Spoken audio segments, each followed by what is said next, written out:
Good morning, fam. How are y'all doing? It is early for me. Let me stop. It's 9:41. I have a lot to do.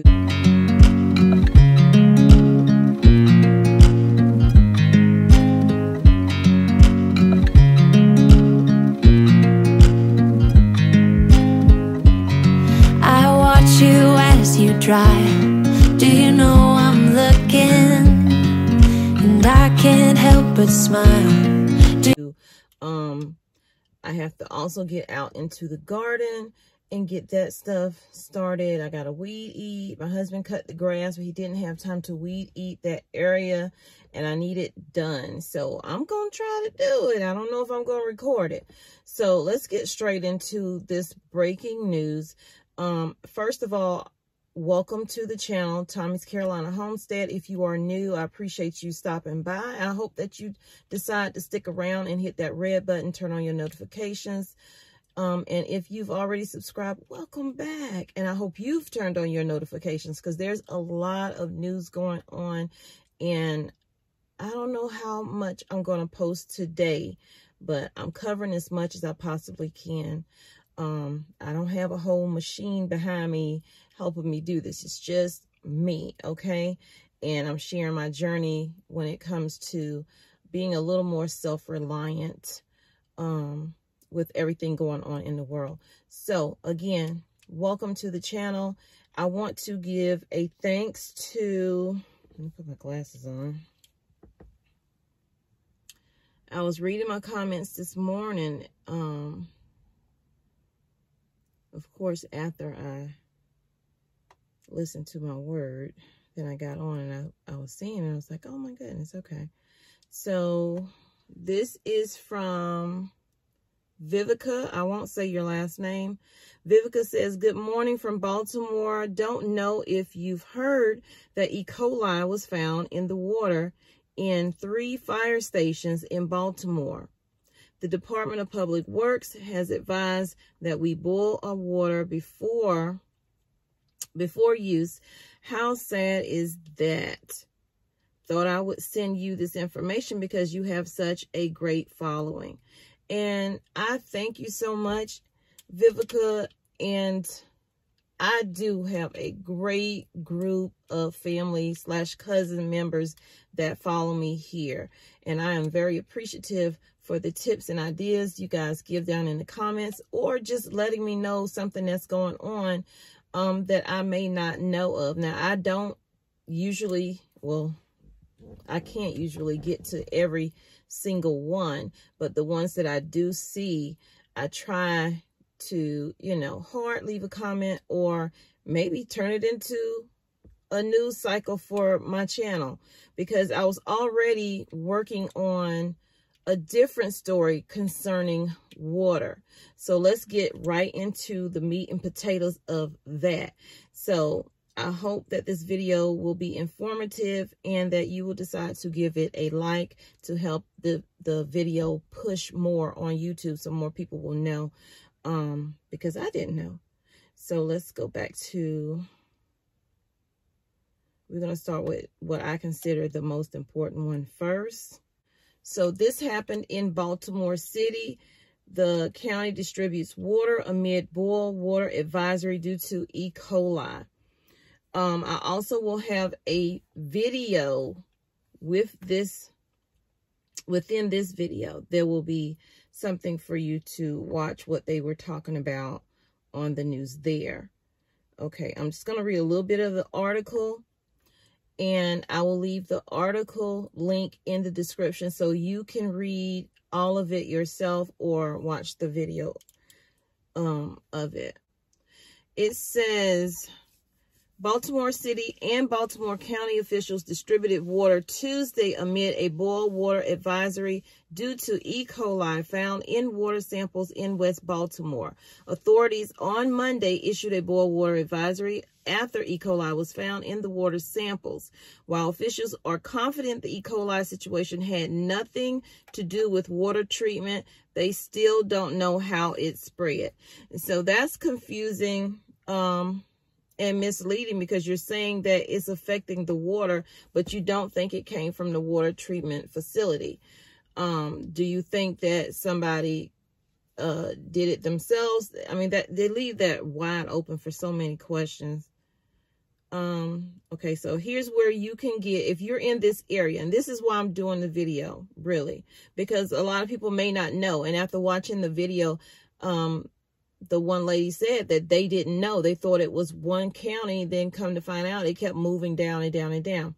So it says, the Baltimore City Department of Public Works announced Tuesday morning it will distribute water at these 3 locations beginning at 11 a.m.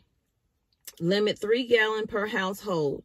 I'm assuming that they are still doing that today, even though it's Wednesday, because the situation is still current.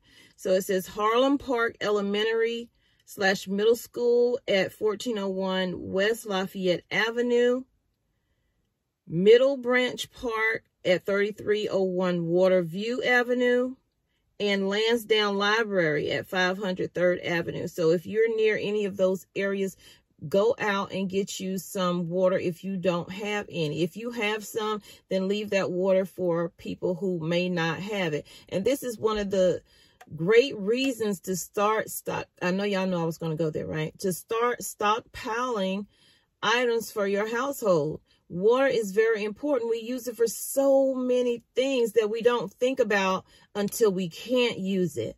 Whether it's washing our hair, washing our body, washing clothes, washing dishes, cooking with, watering your garden, all this other stuff that we use water for that we take for granted because we just know it's going to be there. Anything could happen. I'm going to let you know in this video, I have another thing I want to talk about, which kind of coincides with it, because people are willing to tamper with infrastructure, and namely our water supply. Okay, so let me read just a little bit more of this article, and then we're going to get into the second story, and then we'll have the video link to this first story. Okay, the sun's in my eye. DPW said a water buffalo was, what? I'm just reading this, y'all. DPW said a water buffalo was made available at the Lansdowne Library and the Middle Branch Park locations, and the DPW provided jugs. Residents and facilities needing water were encouraged to bring their own containers. So I had to reread that. Sorry, I fumbled over it, but when it said water buffalo, I started thinking about something else. Anyway, they're talking about one of those huge water things that they can distribute water free flowing out of into your container. So some residents who receive water are taking this situation in stride, saying it's a blessing because people, no, this lady said, and she's in the video too, she said, it's a blessing whatever you get, and it's free, and you're trying to help the community. It's a blessing, said Carol Simmons, a resident. And I agree, it is a blessing that they are jumping into action to provide the citizens with some water. But I want the citizens and all of you guys who are not even in Baltimore to know we should not be waiting for a situation to happen and think that the government or the state officials are going to jump in and help us out. That is not always the case. And when they do help you out, you're limited to what you can get. So getting 1 or 2 cases of water, while that is a blessing, that 1 or 2 cases of water will be gone in no time. It takes no time to go through 2 cases of water. I know, because I just started restocking back up my water, because when my son was home for the summer and working out daily, sometimes twice a day, he went through cases of water like this. And that had nothing to do with cooking, cleaning, or anything like that. That's just him consuming to drink. So make sure you are stocking up on your water. Have enough water in your house, in your home, for every individual. That includes children. Have water in your house. You consume at least 1 gallon of water a day. That's what you're supposed to be doing anyway. if you're doing that. So add in all the other things that you use water for. Then you're going to have to up how much water for each person in your household. And that's 7 days a week. That's a lot of water. And I know a lot of people can't store a lot of water like that. They don't have the room for it. They live, you know, in a smaller home or apartment. But get what you can get. And that way, when and if something does happen, you can go out and, you know, get that free water that the lady was talking about. That is a blessing, but you're not letting that be your only water. Some people, those 2 cases or 1 case of whatever they were giving away, that is the only water that they are getting. So, you know, make sure you're stocking up your water. And I'm not, you know, preaching to you. I'm just saying, you never know when things happen. That's why they call it an emergency. And you won't always be notified that, you know, you got a boil water advisory. You may be notified later in the day, but it happened earlier that day, but they thought that they could take care of it. So you just don't know. I'm going to leave, again, this link to the article in there. You can finish reading the rest of it. So I'm going to go on to my next story. Let me get out of this. So my next story is not based here in the U.S., but it is a story to let you know that this is happening and this can happen here. And this has happened here before. I did a story a year ago about water being, about cyber attacks on our water infrastructure. And I didn't even know about those things because they weren't in the news. It was just me digging, trying to find something because I knew that something, I just had a feeling something was going on. So you get in your mind and you're like, you can't let it go. So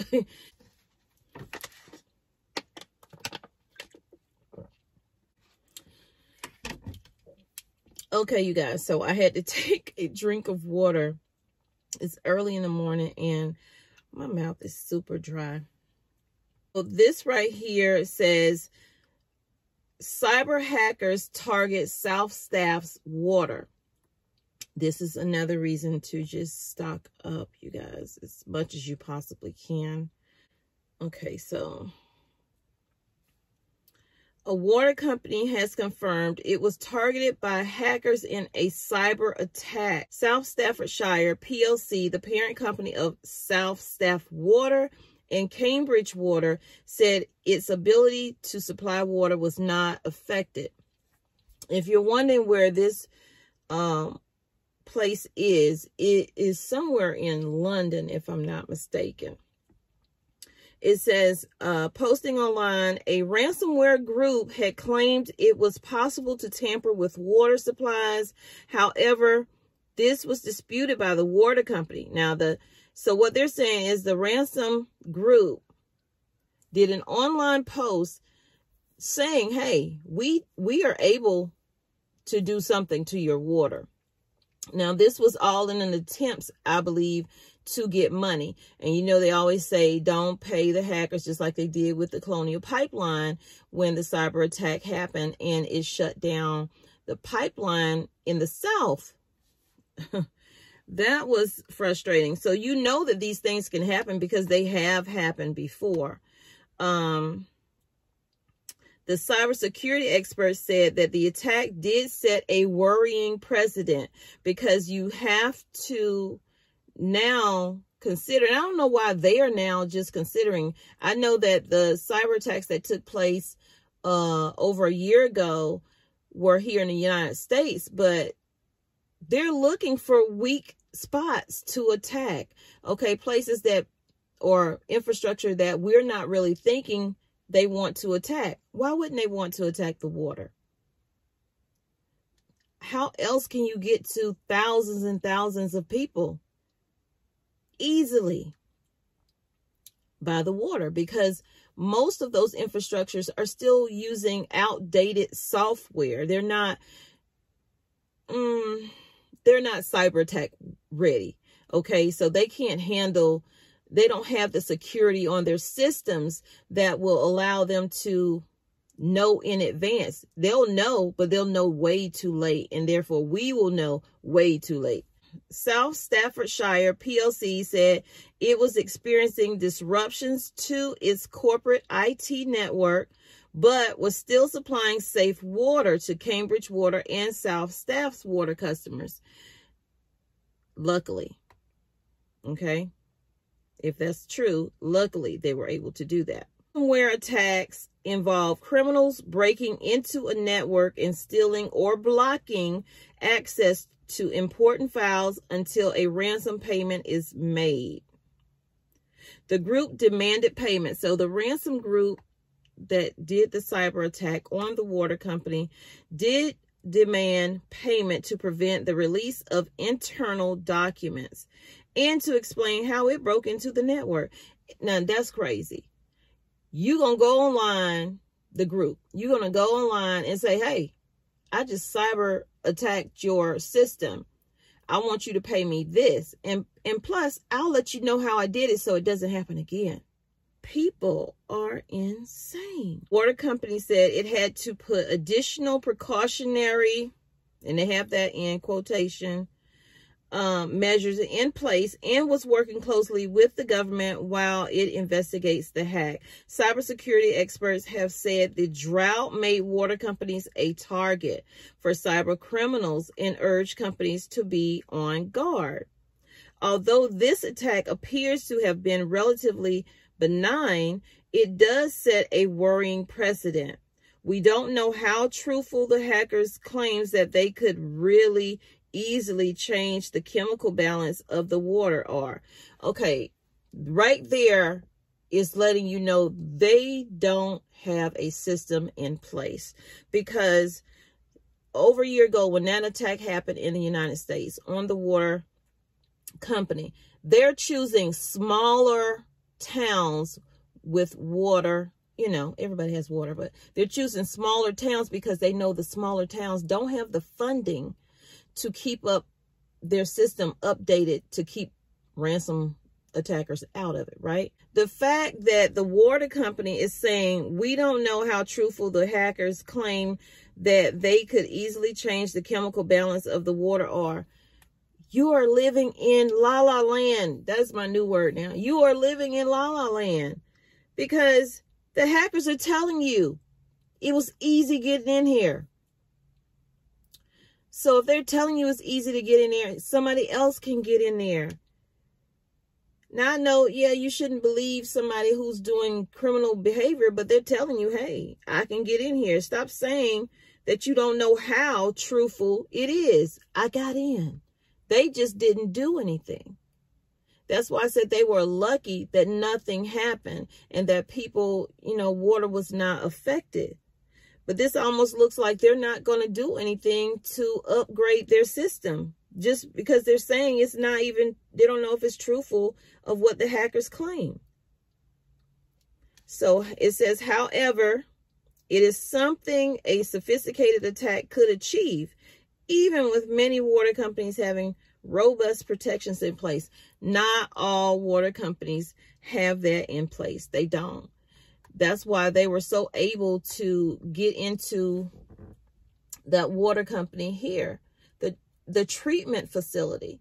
They were in the process. Now, they were stopped, but they were in the process of tampering with the different levels of how much chlorine, you know, you put in the water. They were in the midst of that when one of the workers noticed something was wrong and that it was starting to add more of this and less of that. And so that's when they shut the system down, you know, to get the hacker out. But y'all, this is scary, but this isn't new. Okay.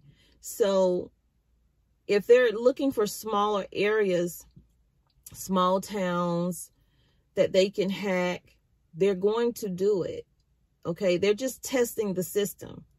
That's why they didn't do anything in this situation. They're testing the system. We don't know who these hackers are. We don't know. Now, this over in London, we don't know if that was Russia. We don't know if that was China. We don't know. We don't know who it was. Or just a random group.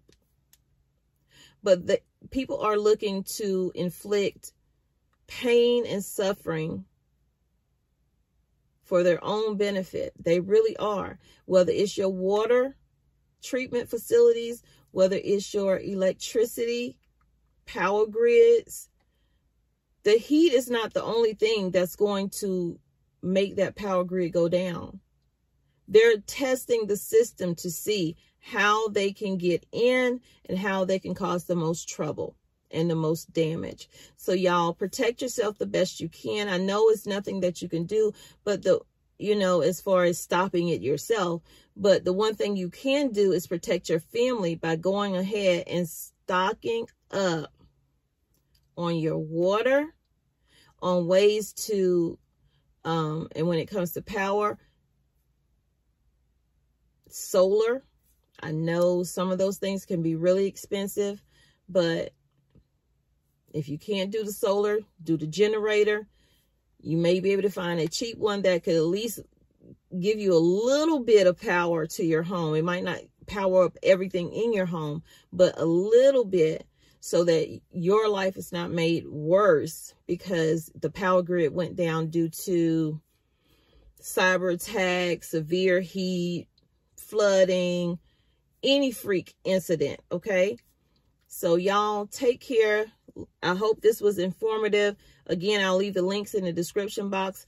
Thanks again, Vivica, for alerting me to the whole Baltimore situation. And if you guys are in Baltimore, I'm sending my prayers out to you that it all gets fixed really soon and that you're able to use your water regularly. I would still be boiling my water, even if they say you don't have to, at least for the first 24, 48 hours after they say I can use it. I probably would still boil my water just in case, just to be on the safe side. E. coli is nothing to play with. So y'all take care, stay safe, and welcome again to all of my new subscribers. Welcome back to all of my returning family members.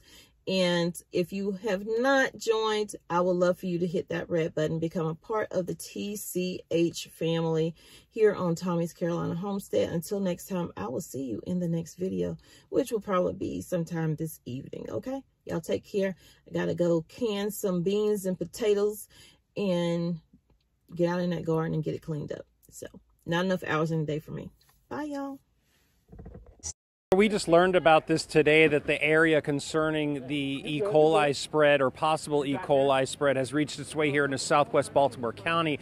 We're at the Lansdowne Library off of 3rd Avenue, where there is a long line of people that are driving up here to get 2 cases of water each, and it has been a just round-the-clock thing here over the past several hours. Folks with a lot of questions for DPW workers out here when it will be safe to drink the water. Right now, that is unknown, as DPW officials and folks from the MDE are trying to figure out what exactly happened here. Cut the bottom plug. The Lansdowne Public Library, now the center of attention for many southwest Baltimore County residents. You can't use your water as much, you're a little leery about showers and washing dishes and taking care of stuff in the house. After a water boil advisory was announced Monday for parts of southwestern Baltimore City, after E. coli was found in the drinking water, as a precautionary measure, southwest Baltimore County, including Arbutus, Halethorpe, and Lansdowne, have been added to that list. That also includes 33 county schools, which are handing out water and hand sanitizer to students and staff. It's only been 24 hours and it's already like this, and stores are bare. So it's concerning, because we don't know how long it's going to last. DPW officials continue to hand out water to western and southern Baltimore residents Tuesday, some taking it in stride. It's a blessing. Whatever you get and it's free and you're trying to help the community, it's a blessing. This is for cooking, this is for drinking. Others, like Malika Brown, president of the Cherry Hill Development Corporation, told 11 News that she was disappointed by how long it took the city to warn residents. It is extremely frustrating from hearing on the news that it went from West Baltimore and now we're in Cherry Hill and that's South Baltimore, and there was no notification. They didn't let anybody know. It definitely is confusing, and it just isn't necessary. As DPW officials continue to search for a cause, lines continue to be flushed with chlorine. At a Monday evening news conference, officials shared what they knew so far. We are identifying construction projects that may have caused potential impacts to our water system. We are performing leak detection in the area as well. We're performing lab checks and checking chlorine levels. We are confident that these positive test results are not associated with our 3 water treatment plants. So as this scene continues to play out here in southwestern Baltimore County, as well as parts of southern and western Baltimore City, the Maryland Department of the Environment has sent engineers to help out city DPW workers as they continue to try and figure all of this out. Also, the Maryland Department of Emergency Management has raised its state activation level to enhanced in order to support Baltimore City and Baltimore County with this effort. If you have any questions about schools that may be affected by